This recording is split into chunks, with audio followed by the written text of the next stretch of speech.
معزز سامعین کرام، السلام علیکم ورحمۃ اللہ وبرکاتہ۔ اگست کا مہینہ چل رہا ہے، 78واں یوم آزادی بالکل قریب ہے۔ ہم بڑے جوش و خروش کے ساتھ 15 اگست کا جشن مناتے ہیں۔ یہ دن ہندوستان کی تاریخ کا ایک اہم یادگار دن ہے۔ کوئی آسانی سے یہ دن ہمیں نہیں ملا، بلکہ ہمارے اکابر و اسلاف، بزرگوں اور پروجوں کی انتھک محنتوں، کوششوں اور قربانیوں اور بے شمار جانیں گنوانے کے بعد یہ دن ہمیں نصیب ہوا۔ اس سونے کی چڑیا کو انگریزوں کے ناپاک جسامت سے پاک کرنے کے لیے مسلمانوں، بالخصوص اکابر علماء نے جو کردار ادا کیے ہیں، وہ کسی اور قوم و مذہب نے ادا نہیں کیے اور نہ کر سکیں گے۔ لیکن ہم مسلمان اپنی اس تاریخ کو نہیں جانتے اور جاننے کی کوشش بھی نہیں کرتے۔ ہونا تو یہ چاہیے تھا کہ اپنے اداروں، اسکولوں میں کم سے کم اس موقع پر اپنے اکابر علماء کی قربانیوں کو بیان کیا جاتا، ہندوستان کی صحیح تاریخ کو پیش کیا جاتا، تاکہ ہماری نسلیں اس سے واقف ہوتیں۔ لیکن در حقیقت ہم نے اپنی اس عظیم تاریخ کو بھلا دیا، جبکہ ماضی کی تاریخ ہمیں یاد رکھنی چاہیے، بھلانا نہیں چاہیے، کیونکہ جو قوم اپنی ماضی کی تاریخ بھلا دیتی ہے وہ اکثر احساس کمتری کا شکار رہتی ہے۔ لیکن افسوس کہ ہم اپنی تاریخ کو بھلا بیٹھے ہیں، ہم اپنی تاریخ کے خود قاتل ہیں۔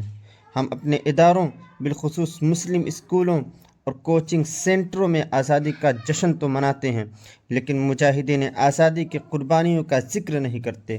ہم اپنے ان اداروں میں ناچ گانے و موسیقی کی محفلیں تو سجاتے ہیں، لیکن آزادی ہند کی صحیح تاریخ سے اپنے طلباء و طالبات کو روشناس نہیں کراتے۔ مسلم اسکولوں اور کوچنگ سینٹروں میں نوجوان لڑکیوں کی بے پردگی کا مظاہرہ کر کے، ان کے ڈانس و ایکٹنگ کی محفلیں سجا کر ان کی عزت و ناموس کو پامال تو کرتے ہیں، لیکن انہیں جنگ آزادی ہند کی رودات نہیں سناتے۔ 15 اگست، 26 جنوری اور دیگر مختلف پروگراموں میں چھوٹی اور بڑی عمر کی بچیوں کو گانے اور فلمیں کی ایکٹنگ میں شرکت کروانا اور ڈانس وغیرہ کرنے پر مجبور کرنا، یہ اکثر مسلم اسکول اور کوچنگ سینٹر والوں کا خاص رویہ ہے۔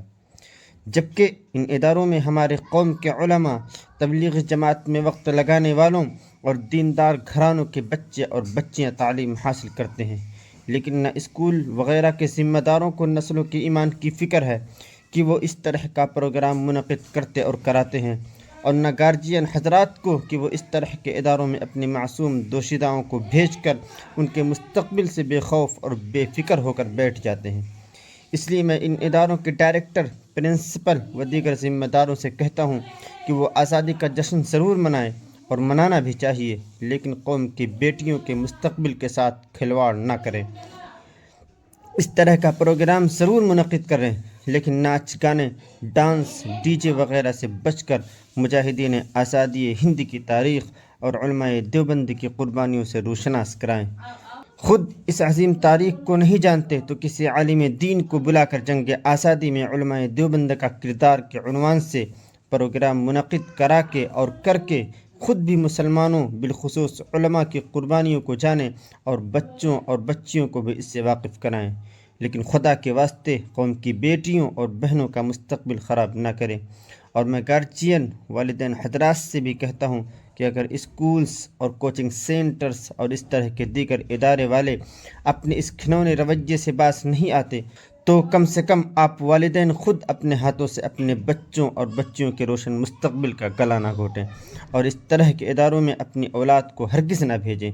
تعلیم ضرور دلوائیں، بلکہ اعلیٰ تعلیم دلوائیں، لیکن اس طرح کے اداروں میں نہیں، کیونکہ اس طرح کے اداروں میں تعلیم ملے نہ ملے لیکن آپ کے اولاد کا مستقبل ضرور خراب ہوگا۔ ایسے بہت سے ادارے ہیں جہاں بہترین تعلیم کے ساتھ ساتھ اچھی تربیت بھی ہوتی ہے۔ ایسے اداروں کو تلاش کر کے اپنی اولاد کو وہاں بھیجیں اور ان کے مستقبل کو تابناک اور روشن بنائیں۔ اللہ ہماری قوم کی حفاظت فرمائے، آمین یا رب العالمین۔ والسلام علیکم ورحمۃ اللہ وبرکاتہ۔